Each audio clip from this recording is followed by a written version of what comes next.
Hi guys, welcome back to the Auto Intuitive channel. My name is Isaac, and I am back in the M2, the new 2023 BMW M2 that I did a brief video for, just to show what it looked like on the exterior. But right now I'm sitting in it, and I'm just looking around, took it for a little drive. There's a new Porsche building here. It's going to be opening soon in Reno. So back to the M2. I love it. I love how it drives.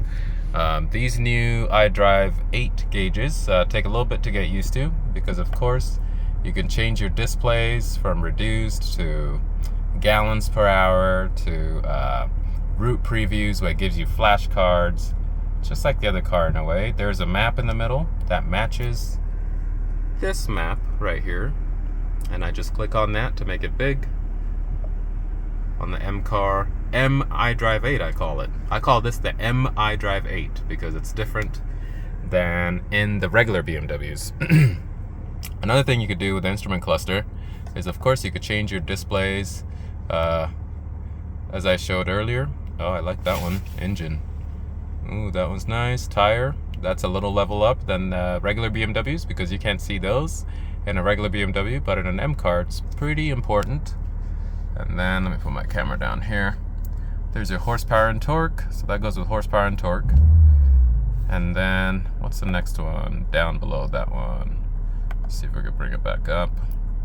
Oh, you have a G meter. Yeah, because we need that. And then you also have, if I go to the right, you have displays for your heads up stuff that you can see right there. Anyways.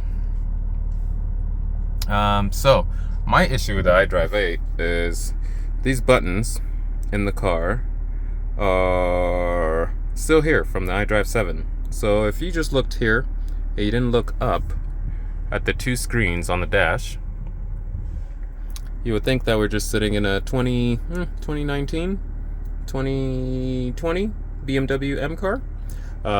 My thing though is that, so they took the climate buttons away, and I'm trying not to complain. So you have to press climate in order to go to the climate menu. Because everything seems to be moving towards the screen. But in this car, because the new Class A platforms are coming out here soon, 2026, 2027, whole new BMWs. And I'm guessing these buttons are going to go digital. They're going to go blank, kind of like a Porsche currently, where you turn on the car and then the buttons appear here in the display, but they'll disappear when the car is off. So this car is between a cusp of two cars. Back to the climate control. That's probably most people's concerns with the iDrive 8 is how difficult it is to just do basic climate functions, which you could also do with the voice command button. So you could always go turn up the heat. I'm raising the temperature so it will be more comfortable right away. Let me know if it gets too warm for you. Thank you. So she raised it up 5 degrees when I said turn up the heat. Let's do that again. Hey BMW, turn down the heat.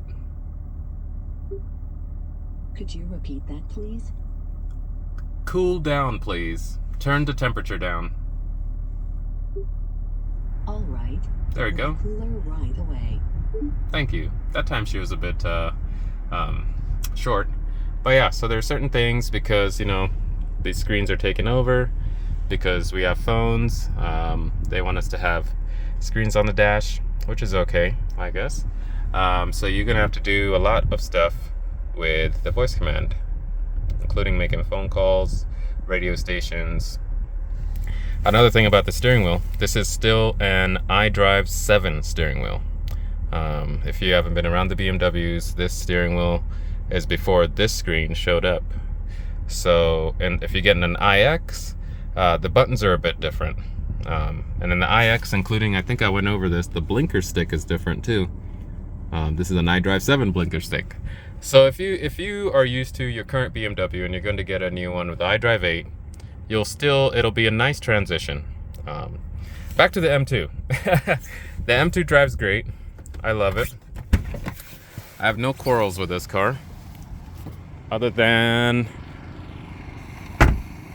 Other than I hope it goes through its break-in period faster than I am anticipating. I wish the break-in period happened before the cars got to the store, but that's okay. Sorry, that guy's painting, putting some new lines down for a new Porsche building, as you can see here. Yeah, you'll get towed. Numbers. Anyways, so yeah.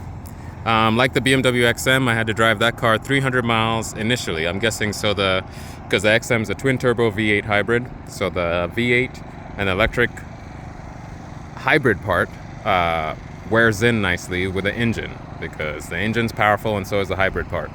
But on this car, it's not necessarily a hybrid, but I'm sure there's probably a mild hybrid thing in the background somewhere in the car. They're not giving us a gauge for it. I think the mild hybrid's been going on with BMW much longer than they admit. And they've found out that it's a success, especially when you're launching the car from a start. It's much more uppity. I gotta go over how this car looks again. I love how it looks from the side, the wheelbase.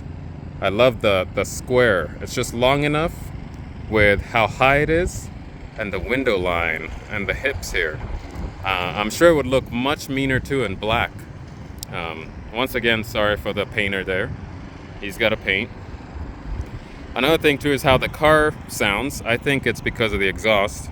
The exhaust is it's a lot shorter from the engine, I believe, because the car's shorter.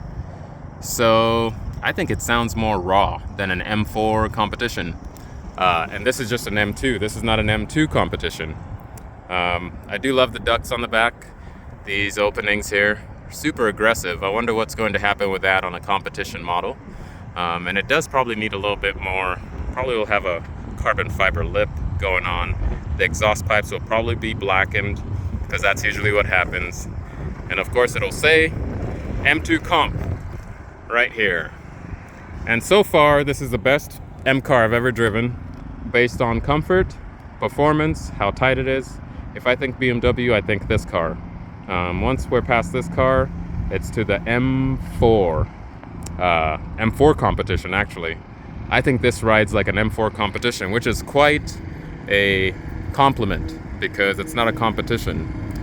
So that's wild for me. It's just the right amount of stiffness, and it doesn't bob up and down like my M340 does. I think I told you guys I have an M340 2022, and it bobs a bit. And this one's more planted, but it doesn't bob. It's actually more comfortable, and the seats are more comfortable. And my M340 is what, $5,000 away from this car. So I'm dreaming at this time. I think if you want an M2, you should go for it, because this is probably the last full engine true BMW before the electric ones get here in 2027, before all those buttons in there I was talking about disappear. So yeah, get one of these. Even if you don't drive it all the time, just keep it, and the price on it should go up. I'm thinking about getting one. But do you see the snow on the mountains? Yeah, that means it snows down here, and being rear-wheel drive, I can't drive it, and I would love to drive my car all year. Oh, one more thing that's interesting that I've been reading. The M cars, the M4 currently competition, when people on a track, M3 competition, I'm guessing the intercooler is the exact same way on this car, because this car has the same engine, the S58 inline 6, makes 453 horsepower, 406 pound-feet. But I was reading about this intercooler in here, in the bumper. See it right there? It's flat. I'm guessing it might be your transmission one, because there's another one in here, in the grill, that you could see. And then in the duct, there's another one in there, and also in this duct. But if you look right here, this goes straight to your brakes, and it cools your brakes, which I just think is super cool. Yeah, these little ones right here goes to cool the brakes when you're on the track. But this one that's flat, if I have you look underneath, see, you can't get a good view. See underneath? Anyways, it's exposed. That's what I'm trying to show you. That rocks can hurt it.